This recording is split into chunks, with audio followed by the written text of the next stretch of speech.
cordiale bienvenue à vous tous ici présents.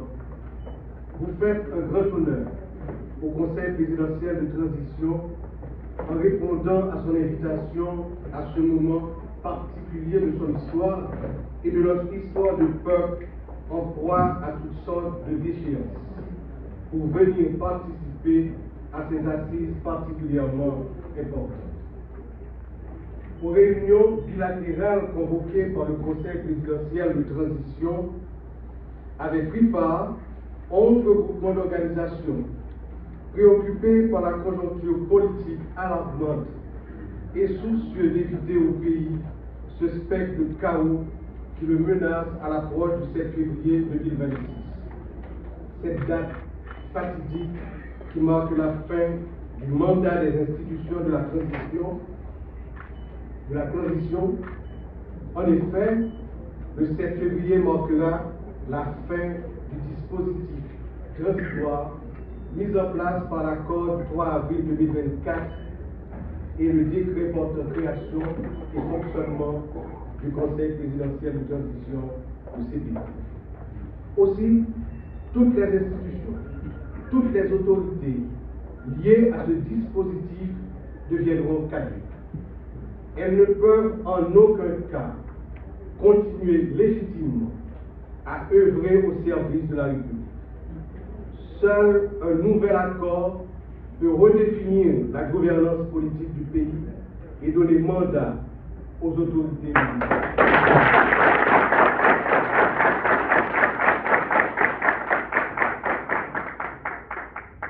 C'est dans cette perspective que nous nous réunissons aujourd'hui ici à l'hôtel Montana, encore demain et mardi, pour qu'ensemble, représentants des forces vives de la nation, nous recherchions et trouvions dans le dialogue, la concertation, un sens élevé de l'intérêt collectif, les éléments constitutifs de ce nouvel accord qui garantira la passation pacifique ordonnée du pouvoir du 7 février.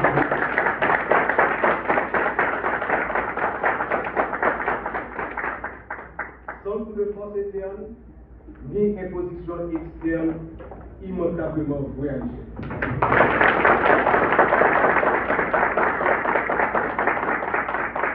Mesdames, Messieurs, au cours de ces 3 journées d'assises, il nous reviendra de manière pragmatique, tenant compte du temps limité qui nous sépare de l'échéance du 7 février, et surtout de l'ingérence grossière de puissances étrangères dans les affaires du pays, de définir clairement l'architecture de l'exécutif gouvernemental de la transition post-7 février, monocéphale ou bicéphale, préciser les profils et les critères des choix des nouvelles autorités chargées d'assurer la continuité de l'État, garantir la sécurité en tout temps et en tout lieu du territoire national, créer l'environnement propice et l'intérêt des citoyens pour la tenue de bonnes élections.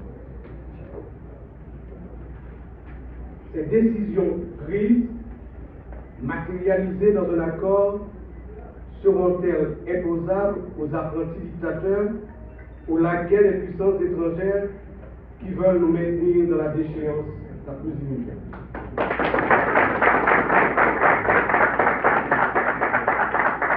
Comment seront-elles mises en application? Se demandent perplexes certains d'entre nous, beaucoup même.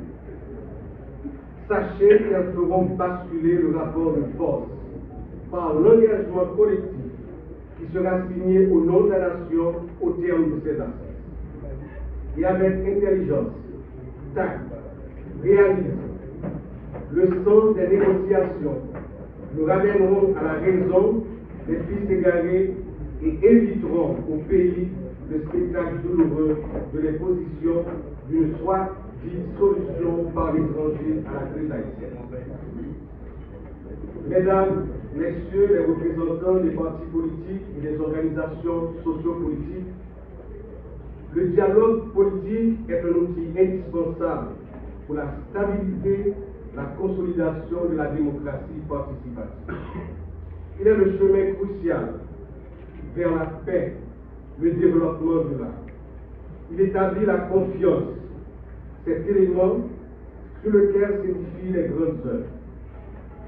Si notre pays s'engouffre dans une crise interminable, c'est précisément parce que les acteurs politiques haïtiens particulièrement, méfiant les uns envers les autres, ne choisissent la voie du dialogue politique. De 1986 à 2026, après 40 ans de transition démocratique, nous en sommes encore à chercher une formule de démarrage. Tant que nous n'optons pas pour le dialogue de façon permanente, notre pays sera la risée des autres. Mesdames, Messieurs, avant d'ouvrir formellement ces assises, permettez-moi de rappeler deux choses. La première, nous devons aimer charnellement ce pays, le nôtre, car les événements survenus sur le plan national nous montrent que seuls, sur ce point de terre légué par nos ancêtres, nous pouvons être bien à l'aise et respectés.